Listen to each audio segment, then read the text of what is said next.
Hey guys, how's it going? I'm the Duke of Italy, your favorite lo-fi music YouTuber, and you're probably noticing something a little different, something I'll show off in a future video. I gotta remember to look at this mic, this camera up here. This right here, SM58 microphone with XLR cable, because that's what you need to use one.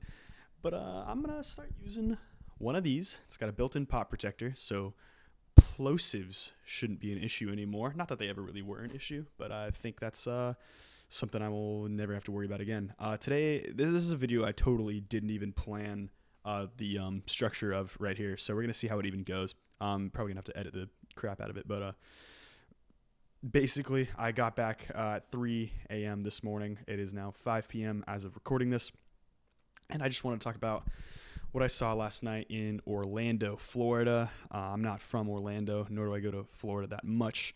Normally I go to see concerts in Atlanta if I ever do. Sometimes they'll show up in Savannah, where I normally am. But in this case, it was in Orlando because tickets just get sold out so far in advance. It's truly crazy. Also, this room is a work in progress. I got decorations over there that I gotta put on the wall still. I'll be doing that for the next video, but this is just a quick little video. I want to talk about me seeing Death Grips last night. Yes, Death Grips, famed experimental hip-hop trio, and a different trio for this live version, but no less effective because so Death Grips, first of all, before I even started this channel, I was into Death Grips. I was into Death Grips since senior year of high school.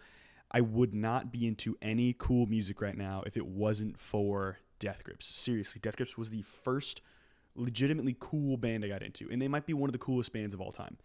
Their output is so unique. Like, if you listen to a Death Grips song, you'll say it's Death Grips. You couldn't mistake it for anyone else, even if you tried. You couldn't mistake any other group for Death Grips. You could say someone is influenced by Death Grips or vice versa. Maybe Blackie from, I believe, Houston is influenced by Death Grips pretty well, but that's a bit more of a punk angle of hip-hop anyway.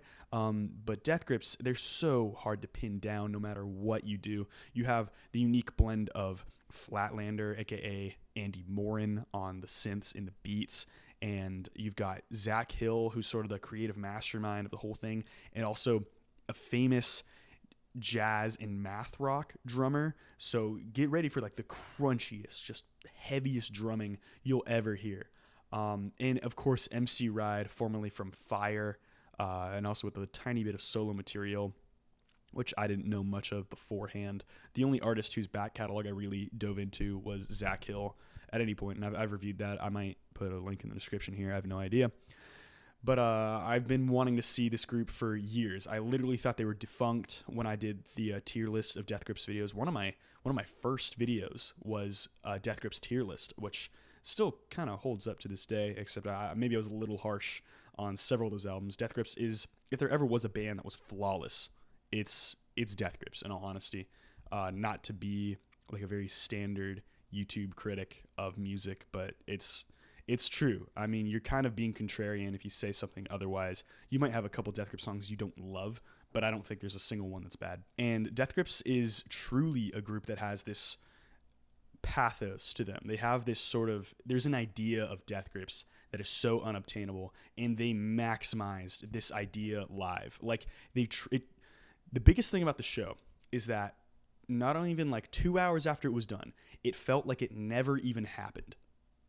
I remember a lot of it, but not all of it, as I wasn't exactly like totally inebriated or anything, but it was just such an intoxicating experience more than anything. And I'm going to be talking about the audience. I'm going to be talking about a lot of the music stuff. The venue was called Vanguard. It's in Orlando. It was not a huge venue by any means. It was an indoor venue that had a bar in the back, and you could tell the security didn't really know what was going on. It felt like a venue that wasn't meant to hold a group as big as Death Grips. Death Grips are no joke. Like, the tickets for all these shows got sold out within the first several hours, I'm sure. That's how I didn't get to see them in Atlanta. I would have seen them in Atlanta on the 26th, but instead I seen them on the 28th. Or maybe it was the 27th that they played in Atlanta. I'm not sure, but the 28th is when I saw them. And so before the show, one kind of way to gauge the vibe is everyone's shirts, how everyone's acting, and the music that's playing overhead. Now, like when I saw Luna in Kentucky, the K-pop group, it was literally playing Luna's music, and you heard all of their songs like twice. It basically played the entire set list before you went on. When I saw Drain Gang, they played like Cardi. I think I heard a little Chief Keef in there. They played like hip hop that people would like here. I didn't recognize any of the music they played up beforehand, but it was very Death Grips-esque. Like it felt like maybe Andy Morin made that stuff. And Andy Morin didn't show up to this show. He wasn't there. But instead, we got Nick Reinhardt from Terra Melos, the math rock band. And if that doesn't sound familiar, he played guitar for many Death Grips tracks. Most importantly, pretty much the entirety of Jenny Death has him. Tracks like On GP and plenty of others. But this show was something that I have been wanting to see for easily 4 years. The crowd did not disappoint. It was the heaviest pit I've ever been in. The energy didn't let up for a second. I thought 100 gecs was heavy, but 100 gecs crowd was a lot of smaller people. Death Grips has larger people, so little harder to sustain yourself, but it was a combination of both 100 gecs crowds that I've been in, kind of. I mean, but taller and bigger. The first crowd I was in was just writhing, just back and forth surging. Wasn't too bad. Not for everybody, for sure. But that was them when they had a mentality of sort of like pop music and kind of hip-hop influenced. And you could dance to it like hip-hop. And then 10,000 gecs came out, a little bit ska, which adjacent to punk if you want to be kind of like that. But it still sounds great. I like the new record a lot, not as much as the old one. But that crowd was moshing all the way through. And last night, when we saw Death Grips, it was writhing with pits desperately trying to form. I think I saw people throw hands one time, almost like a knocked loose crowd or something like that. Very, very little arms were being thrown, but I saw it probably once or twice. People were really trying to push ahead to get to the front, which a big self-esteem booster for me. Was I just couldn't get pushed out of the way, which I was wearing my Timbs, which gave me an inch and a half. It didn't mean anything in this crowd. I could not see Zach Hill for 90% of the set. I saw him for a little bit, and that was super entertaining. Loved watching him play drums. He has that really open-sounding snare live. Sounds fantastic. It's like a grindcore influence almost, if you want to be that kind of guy. Speaking of metal, whole lot of metal shirts out there, and a lot of people holding up the horns, including yours truly. I do that at a lot of shows. Just to kind of be like, you guys rock. But for Death Grips, that was a lot of people were doing that. It was just like, this is metal. They had a huge 3 panels in the back, which displayed lights the whole time. But it wasn't that crazy, except for its impact. It was insane. It only was red the whole time. After the first 30 seconds of System Blower, they opened with System Blower. So we get in for the bottom floor. There are 2 floors. Top floor is just a railing, and you could see over. Nothing too difficult. It was a good angle. It was a really good angle. And behind the pit, there was like 2 pillars, which led to like the bar area. So you could go get a drink and still listen to whatever band is playing. That was really, really nice. The only detriment of that is the pillars and the railing made the sound just a tiny bit muddier, but I think it still was mostly fine. And besides that, the sound of the overall venue was a tiny, tiny bit muddy, which was more of a double-edged sword than a straight negative. The bass was just a little bit heftier, but not in a way that would make parts of the Death Grips songs that are heavy on the bass more pronounced. It just kind of pronounced a more like a sub bass. You could still hear those parts as much as needed. For example, like System Blower was the opening. The bass on that one, this was an amazing opener, by the way. The bass on System Blower is like famously just crushingly heavy. Like that is meant to be a song that sticks out for its bass. It didn't sound any more swamped than it could have been. The overall mix of the show was a tiny bit muddy. I've said that before. Like a Nick Reinhardt's guitar, you couldn't always hear super well, but it was excellent. The only time the hype felt any different was on I believe it was the second track of the show. It might have been the third. I think they did 2 tracks on Money Store. But then they went into Spread Eagle Cross the Block, which I didn't hear the opening Spread Eagle Cross the Block, which I wish I heard because I love that part of that song. It is just weird because it's not as filled out of a mix. Like most Death Grip songs are like crushingly heavy full way through. But this one was the only one that had any sort of hollowness. Like there's not a lot of bass in that song. Still, flailing arms, people are surging. It's intense. One of the craziest things about this show was the fact that Death Grips has so many hits. Like for really the entirety of Money Store, hits. Half of most of their albums are just straight up hits the whole way through. The album that I probably know like the least from is just Powers That Be. I mean, both sides of it, really, both LPs of Powers That Be. But still, the hooks from Death Grips are so clear, you recognize almost every moment. I think they played a tiny bit of like a Runway track at one point where it was just Nick and Zach Hill kind of jamming up there. But you could recognize almost every moment. There was also a point where they did a tiny fraction of, I believe, Steroids, the B section of Steroids, where it was My Whole Life, My Whole Effing Life. And I got to talk about the opening of System Blower. So they all walk out on stage, and for about half the song, barely any light, like almost nothing at all. And everyone like surges to the front of the stage, and it's just so much heavy impact. Everyone is surging. Like the build to System Blower, especially with that quiet part at the very beginning, excellent dynamics in that song. And then halfway through the song, the second drop hits, the lights in the back all just turn red. All you see of MC Ride, Zach Hill, and Nick Reinhardt, mostly just silhouette, especially MC Ride. I could not distinguish a single feature of the man's face. I saw that he had a beard, couldn't tell you anything about it. He could have had a face that was just, the skin was gone, and I wouldn't have been able to tell you because it was just a silhouette, which led to it seeming so legendary and mythical. Like, again, it didn't feel like it happened. It was such a bizarre look, and it was just so intense the whole time. So this was a show that I can confidently say beat me. No crowd has beat me yet. I survived the Bonginator set, which was more akin to like that was the closest to like a hardcore pit that I've ever been in. There were some hardcore kids there.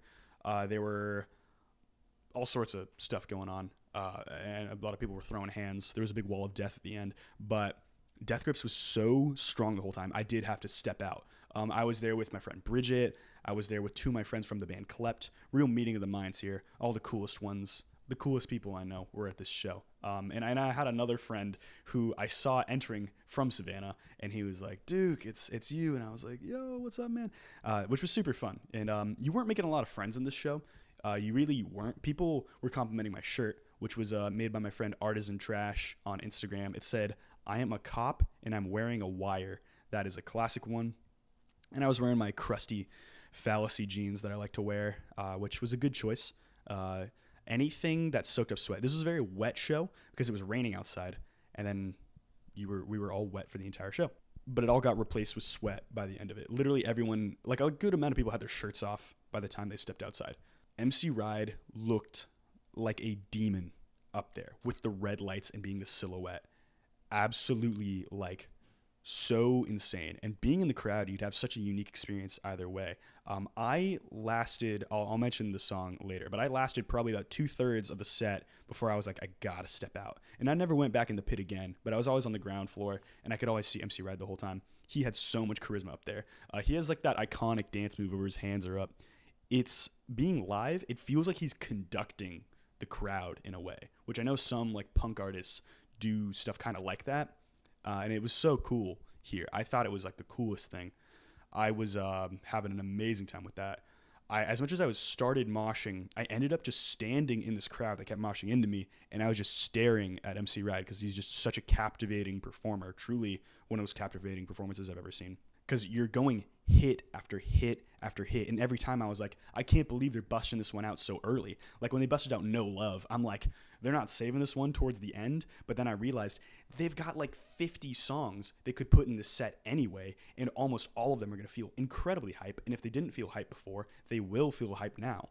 And then, so there were like a couple songs that he was jumping to, MC Ride, not that many, but it felt so natural up there. Nothing felt forced at all. It just felt like he just owned it up there. He just controlled everything. Basically, he owned it up there. He controlled the whole setting. Like, the tone was shaped by this man. So, like, I survived No Love. I survived Get Got, Guillotine, a plethora of songs. Literally, I knew every single song by name for about until I had to step out. And the song I had to step out was probably the song I waited for. It was the first song off of Bottomless Pit, and it is the first song off that album. It was Giving Bad People Good Ideas. I didn't expect them to do it. Apparently, it was on the set list, but you hear the Giving Bad People sample, and then it hits. And so MC Ride is always doing his dancing, but on this one, he was mimicking the blast beat that Zach Hill was doing. He was like, which was the funniest thing. I was just like, this is hysterical watching this happen, but like it fits so well. I couldn't like complain about it or anything. I wasn't going to complain about it, of course. Like, the performance was so captivating and interesting, but that was the most aggressive part of the set. People, like, I wasn't really moshing much after like 4 songs. Which song 1, I'm separated from Bridget, but I'm still with my friend from Klept. By song 5, we're separate together. But I kept on like wading through the crowd just to keep getting to him, and then I ended up giving up, I think, for Guillotine. It was Guillotine or Get Got. It was one of the more well-known Death Grips tracks. But if you wanted a song to be played, it was probably here. Giving Bad People Good Ideas was so freaking heavy, I legitimately thought I was going to throw up. I had to leave and just go towards the back and grab a cup of water, which the venue was nice enough to just keep pouring cups of water, and they were free. That was exceptional. Venues need to realize that water should be free for your audience. That makes me want to come back again and again, and I appreciated it a lot. But Giving Bad People was maybe a highlight of the whole show. Another highlight of the whole show, which came later, a couple different songs. Anne Bonny, which is a song that I struggled to recognize that much. Oh, I also forgot to mention You Think He Wants You for Your Money, which was another song that I was in the pit for. That was another furious song in the pit. That was probably top 5 most like furious songs in that whole pit, and that's why that was so incredibly fun. But when I was in the back, there were 2 songs that MC Ride took from being a little bit of a deep cut to one of the most entertaining songs of the night, Anne Bonny and Have a Sad Come Baby, which, like, the end of the song, he just started screaming. Like, he screamed for like a good 10 seconds, and then my jaw like literally dropped. I was like, this is so intense right now. It's even hard to handle. But if I had any complaint about the show, which I don't have a complaint, it's due to the fact that Death Grips has such a stacked discography, and them playing for about an hour and 20 minutes, you know, I could take them playing for another whole hour. They have this stacked discography. It was literally banger after banger after banger. And the set list was literally stitched together in the mix. You didn't have even a quarter second to chill. And it was really well planned out. Like I said, System Blower was the opening. It was like the only quiet moment of the whole show with that little opening section. Spread Across the Block is a little quieter than most songs, but it didn't feel quiet at all. And of course, you also had songs like Tachyon, which was just insane. Everything was absolutely insane.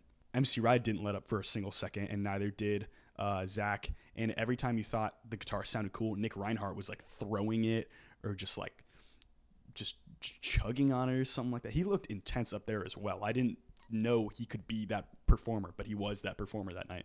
And of course, they ended with Hacker, which has never been my personal favorite Death Grips song off of The Money Store. It's a lot of people's favorite, but I got it way more this show with all that extra muddy bass. It's almost like it felt so much more at home. It felt so much better. But if it were me making the set, I would have included the song Bottomless Pit. I would have included maybe like but like that wouldn't have really fit in the set, so not really. But Bottomless Pit and On GP were songs that could have been in the set list, I feel, but it's not a complaint. It's just in another life, I'll see Death Grips again with those songs. Maybe I'd have to go back in time. But everything was amazing. Truly one of the best acts I've ever seen. I would see them again. It beat me, the only pit to ever beat me. I would come back after working on my abs a little bit more and would stay in that pit. But I just wanted to be a little brief today as I got to get going after this. But yeah, go see Death Grips. That's all I got to say. Please like and subscribe. Comments, questions, concerns down below. I'd love to hear you guys' thoughts. If you've seen Death Grips on this tour, are they going to drop a new album? I sure hope so. I have no input on that, though. My social media is in the description: Instagram, Twitter, Discord, and that's about it. Have a good day. Bye.